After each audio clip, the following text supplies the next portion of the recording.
Ready start. आइए आज हम अपने विचारों को उस दिन तक ले जाएं जब हमने गणराज्य की घोषणा की थी। अपनी विकास की योजनाओं के संबंध में हमने वास्तव में काफ़ी प्रगति की है, परंतु क्या हम भारत के सब नागरिकों को दरिद्रता, अभाव तथा कष्ट से मुक्त करा पाए हैं?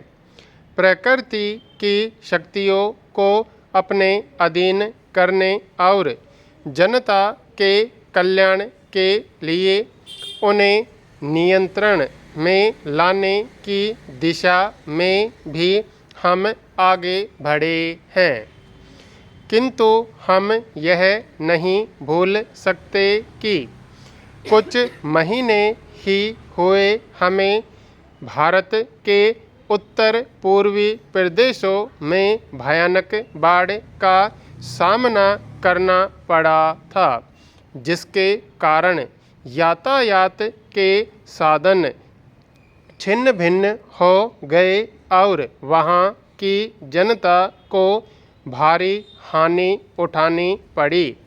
निस्संदेह साक्षरता प्रसार और रोगों के निराकरण के महत्वपूर्ण उपाय भी हमने सोचे हैं।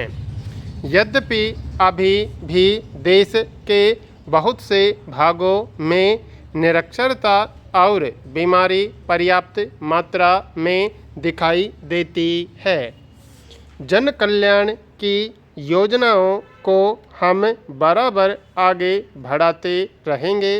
यह हमारा दृढ़ संकल्प है, इसमें संदेह नहीं किया जा सकता। इन योजनाओं के पूरे होने के संबंध में जो प्रयास अब तक किया गया है, उससे भी हमें असंतुष्ट नहीं होना चाहिए। फिर भी जो कुछ अब तक किया जा सका है, यदि वह बहुत चमत्कारी नहीं दिखता, तो उसका कारण यह है कि अभी निर्माण कार्य जारी है और समाप्त नहीं हुआ है। राष्ट्र के निर्माण के समय की आवश्यकता होती है।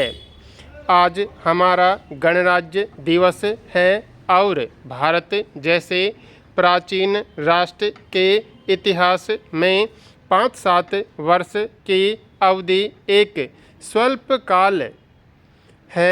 आइए अब हम विगत वर्ष की घटनाओं पर नज़र डालें और यह देखें कि विकास के कार्यों और निर्माण योजनाओं की दिशा में हम कहाँ तक आगे बढ़ सके हैं।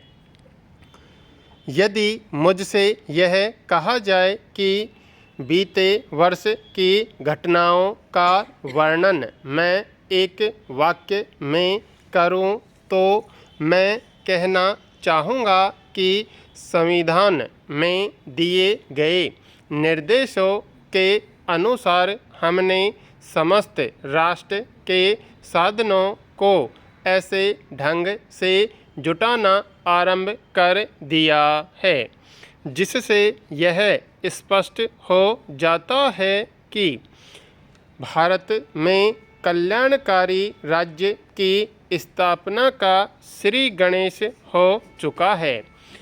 पिछले वर्षों में हमने जो संकल्प और दावे किए थे, अब वे मूर्तिमान होने लगे हैं।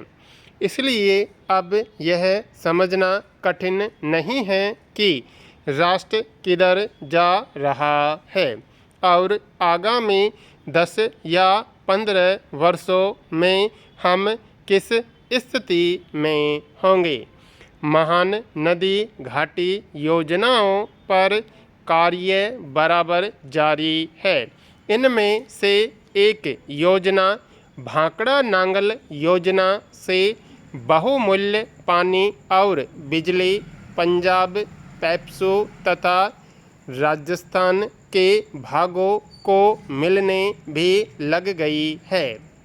दामोदर घाटी योजना से कुछ समय हुआ बिजली प्राप्त होने लगी थी और हीराकुंड, चंबल तथा दूसरी महान योजनाओं की भांति यह योजना भी यथेष्ट रूप से आगे बढ़ रही है। भांकड़ा नांगल योजना का प्रथम चरण समाप्त होने से अब यह स्पष्ट है कि इन महान योजनाओं के द्वारा देश में कितने महत्वपूर्ण परिवर्तन हो जाएंगे।